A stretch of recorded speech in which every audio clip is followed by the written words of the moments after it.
Hello, here is the Newton's Ninja load cell calibration solution. Here we have the actuator in 8 turns up at the top for a compression calibration. Currently the Newton's Ninja is assembled with 2 load cells. The top load cell is a NIST traceable certified 5,000 pounds of force reference load cell. We're using 2 indicators. The first is included with the Newton's Ninja. It is a handheld NIST traceable certified indicator connected to the reference load cell as the calibration standard.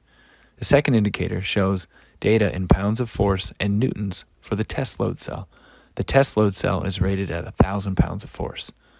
First, initiate the compression test by fitting the compression platen up to make contact. The load changes on each indicator, demonstrating that we're in compression. Our reference indicator is set up currently at half-pound resolution, which is good enough for this example.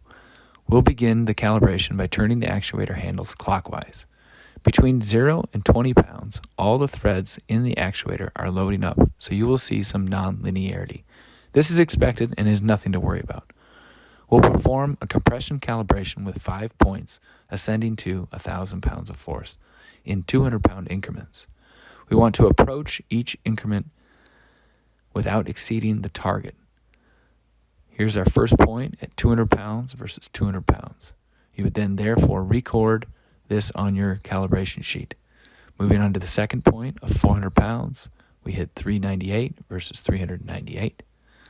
Next, moving on to our third point at 600 pounds. Notice that this calibration solution can be found at our storefront of newtonsninja.com. Each Newton's Ninja ships complete with reference load cell, indicator, and load frame. Our fourth point in our calibration is approaching 800 pounds. Here we hit 796 versus 797. Again, you would note that on your sheet. When in a lab or a manufacturing space, we suggest you utilize the holes at the base of the Newton's Ninja to bolt to a local table or clamp to your workstation for greater stability. Moving to our last calibration point at 1,000 pounds of force, 997.5 versus 997.5. Finally, we go down in force for a hysteresis point at 400 pounds of force.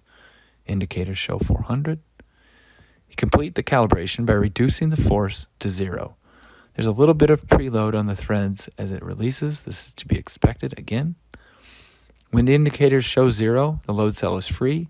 Loosen the compression platen, and then you may remove the test load cell.